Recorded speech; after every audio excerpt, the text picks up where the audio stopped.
Hi, I'm Randy Nelson. I'm the off-road technical trainer for Polaris, and today I'm going to show you how to install an audio kit in this Polaris RS1. Before we begin, we want to make sure we read the instructions fully and make sure all parts and tools are accounted for this install. We want to make sure we retain the instructions for future reference and parts ordering information.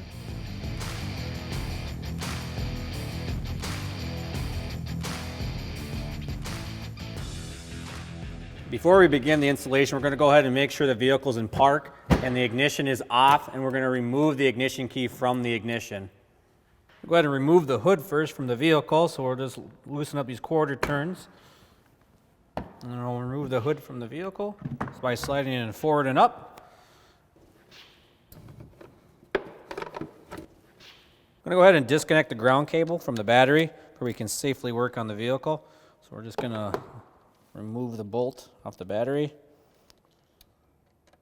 And once the battery cable is removed, we're just going to take a shop rag or a cloth, just wrap it around that so that cable doesn't make contact with the battery post.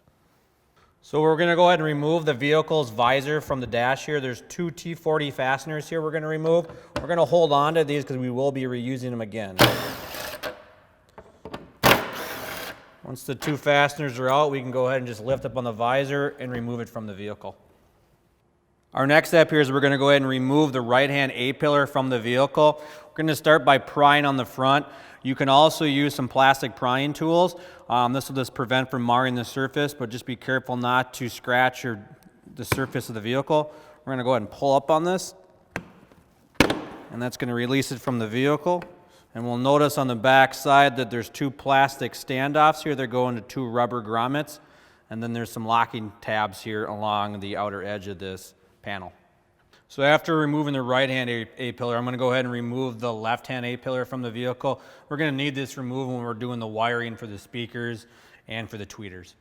So removing the right-hand rear fender, there is a quarter turn up front here, and then there's a strap down below just above the trailing arm, and then one on the rear of the vehicle. So we're going to begin by just loosening up the quarter turn and then unbuckling the rubber straps.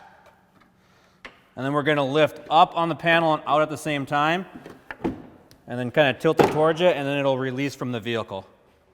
So removing the outer panel of the vehicle, we're going to be removing this piece of plastic here because we had to access the frame to run our wiring for our stereo. So to start off with, I'm going to remove these two T40 fasteners from the body, and we're going to hold on to these for reinstallation. With these two removed, there's going to be 5 more fasteners we have to remove on the inside of the vehicle. In addition to the 5 T40 fasteners on this inside panel we need to remove, there's also 2 plastic rivets we also got to remove.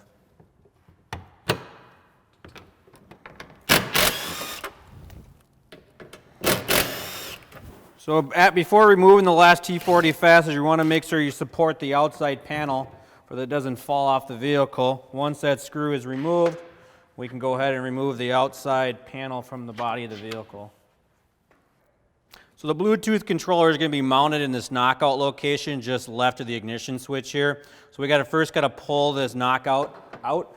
So just using a flat blade screwdriver or a plastic prying device, we can just come from the back side of this. We can kind of push it out from the back side with one hand and just get our screwdriver under there. It could be a little tight, a little difficult, but just take your time and just pry on it a little bit, and then come from the side and pry on it a little more, and then just work it out with your fingers. Once the knockout is out, we can install the controller. We just need to make sure the volume arrow is facing up when we install it. We'll just feed that through the hole, and then we'll insert the controller into the dash, and then just make sure it's securely in there. So before I install the amp and the bracket onto the vehicle, we need to prepare everything here. So the first thing we're going to do is take the bracket. We actually got to remove the 2 Phillips screws here off the amp bracket and get those out of the way. And we'll just tilt this up, and then we'll remove that bracket for right now. And then the bracket's going to mount on the amp, and it's actually orientation specific.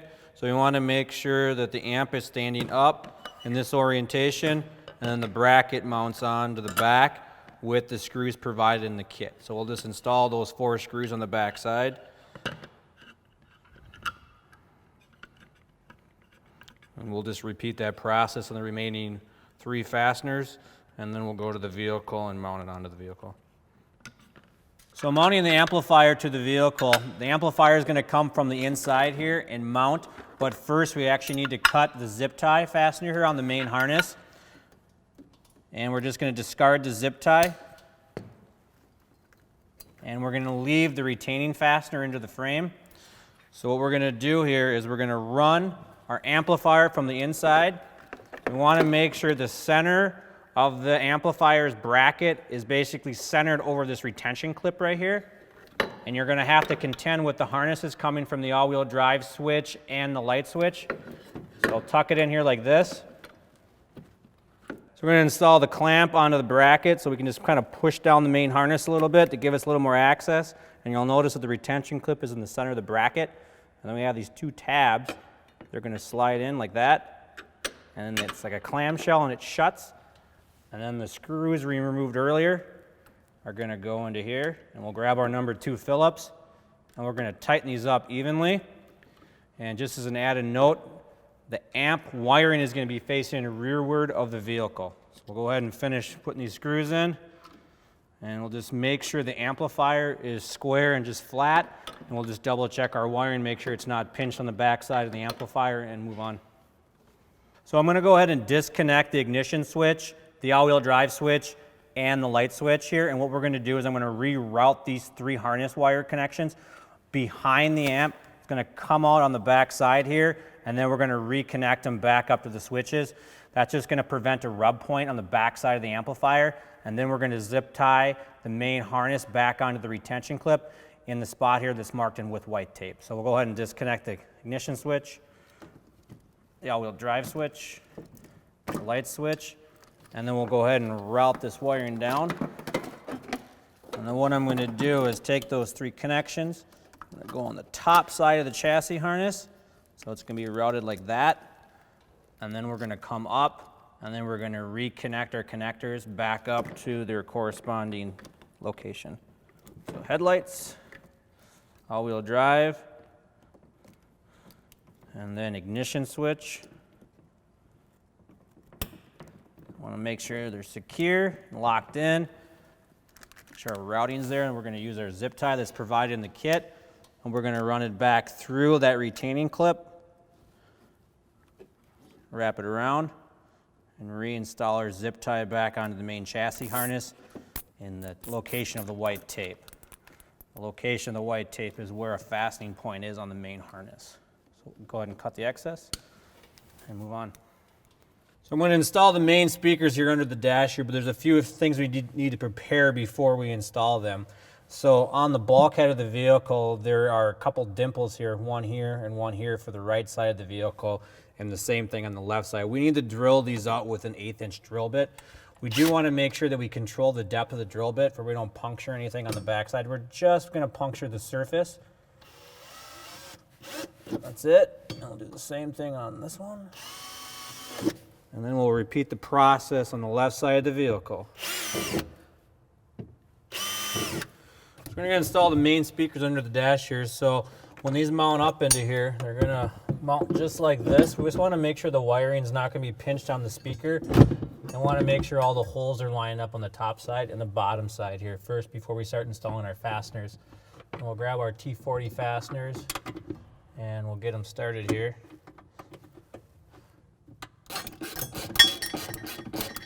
Sometimes it's nice to just go ahead and install these fasteners into the frame first just to cut the threads. It makes life a little easier. I'll go ahead and install the other one on the other side here, get that started. And you'll notice I'm not going to tighten these up fully quite yet. And I'm going to install the 2 fasteners down here on the bulkhead. These are going to be these fasteners in the kit here with the T25 forks. Install these. In the direction, there's going to be a reference dimension sheet that's printed out for you. These are going to be the templates for the left-hand and right-hand tweeters. We need to make sure that it's at the proper dimension. So at the bottom of this page, you're going to see that there's a dimension here that says 5 inches. We need to verify between these lines is actually 5 inches. So with a ruler or a tape measure, we need to verify that it is 5 inches. If it's not 5 inches, you're going to need to visit your dealership. They can get you an electronic copy of this and they can print it to scale. If that all checks out, our next step here is we're going to go ahead and cut out the templates, and then we're going to lay these onto the vehicle before we start drilling our holes for our tweeters. I'm going to go ahead and mount the left-hand and right-hand tweeter templates to the dash on the vehicle here. So this is the location of where the template's going to be located in the left side of the vehicle. So we just want to make sure we follow the body lines and get that as even as possible. Once we get it into position here, we're just going to use some tape to hold that template in place.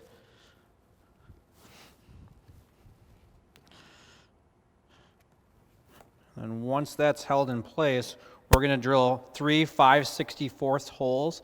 So I'm going to go ahead and begin by drilling with the 5/64 drill bit. We want to make sure the back side of the vehicle, we're not going to puncture anything. I've already made sure there's nothing back there and it's clear to drill.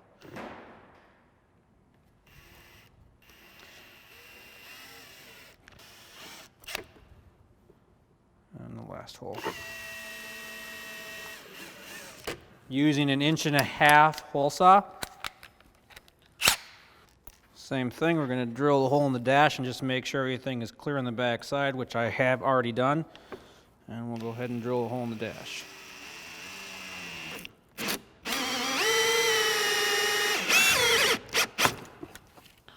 And like that, and we'll just make sure we clean up our mess, and we'll repeat the process on the right-hand side. So with the hole drilled, we're going to go ahead and feed our speaker wiring in for our tweeter through our hole we drilled. We're going to have these small screws that are going to be a T10 Torx, and we're going to get those started in our tweeter. We do not want to over torque these, and then we'll go ahead and go to the other side of the vehicle and repeat this process. So we're going to go ahead and run the main harness here. I'm going to walk through the connectors, that way we know where everything is going. First off is the fuse box here. There's a little standoff here that's going to go in one of these 4 holes. It doesn't matter which hole you choose. The connector here, this is going to be our main power connection coming into our harness. That's going to connect to our pulse connection, and we have a different choices of ports here we can choose from. Again, it does not matter which port we choose. Then we have these 2 connectors here. There's their marked left front speaker and right front speaker. These are going to run down to the main speakers that we mounted earlier on the bulkhead. You need to pay attention to the wire color though on the speakers, making sure they go to the right wiring and the correct side. So again, there are marked left front and right front, and then just making sure the wire colors match up. On the other end of the harness here, these are going to run down along the frame, which I'm going to show you where those go. And these are going to go back actually down to the amplifier. And then there's actually a Y harness that's going to be connected down there. So I'll show you more about that when we get down there. My first step here is I'm going to go ahead and find a location for this. I'm just going to go ahead and mount that right here. Push that in. I'm going to leave these connectors up here for right now because we're going to have to run the main speaker wiring up to connect into these. And then I'm also going to leave the power connector out of the pulse connection at this time. That way I want to have everything hooked up before I connect the power. So we'll go to the right side of the vehicle and I'll show you how those connections get made and how this harness is going to be routed. So I'm going to route the speaker wire, the one that's mounted to the bulkhead, upwards, and feed those through up here. And you'll notice that there's 2 connectors on here, one male connector and one female connector. Now again, these are the connectors that are going to plug into here. So one's actually going to run back down to the amplifier, which I'll show you here in a second. So it'll actually, they're marked right front speaker, and the other one is tweeter. So one's going to go to the tweeter. So we're just going to check the wire colors. So we got the gray, and then one's a gray with the black tracer. That's going to plug in to that connector, just like that. So then our next step is this right front tweeter. That's going to plug in to our right front tweeter. So we're going to run that back down to the right front tweeter. And I've removed the right front fender just for camera purposes, for you can see these connections. And I'll make that connection on the right front tweeter. Okay, so I'm going to go ahead and route the main harness on the frame here down to the amplifier.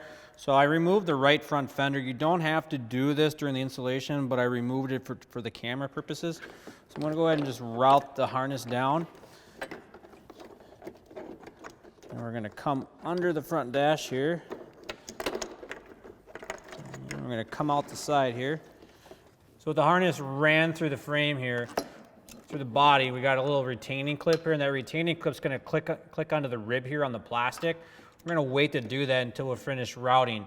So what I did here is I went ahead and took the amplifier wiring and just kind of bent it over the top to the top side, and we're going to make our connections up in this area right here, and then we'll come back and fasten everything down with zip ties.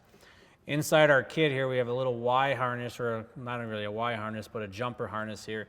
That's actually going to plug into our volume control. So we're going to go ahead and make that connection first here, and then that's going to get routed through here also. And then we can start making our connections to our amplifier. So again, white to white, gray to gray on our connections. So I'll go ahead and make those connections. And then the last connection here is going to plug into that little jumper harness we installed to the volume control. And then we have our retaining clip, which is going to go right here onto the vehicle. And then what we'll do is we'll come back with some zip ties, make sure all the wiring's nice and neat, and we'll show you what that looks like when we're done here.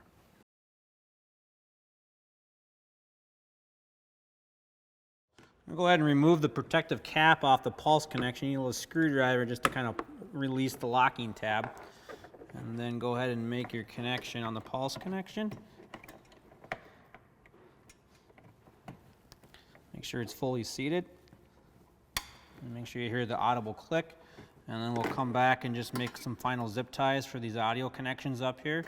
And then we'll move forward onto the body plastics. Now that all the wiring is taken care of, we're going to go ahead and complete installing the plastic on the vehicle. I'm going to start with the center panel here first. We do need to make sure that this tab here inserts to the body of the vehicle when we're installing that. So we'll install this panel, we'll do the right rear fender, and then we'll come back and we'll do our pillars on the right hand and left side, followed by the visor on the top. Install the rear fender assembly here, so we've got to make sure that these two tabs on the fender assembly latch into the spot on the body itself. So that's the first part we're going to want to do. Make sure those are lined up. Once those are in, we'll get the body plastic lined up, just like that. And then we'll get our quarter turn, and then we'll get our two straps, the one in the front and the one on the rear.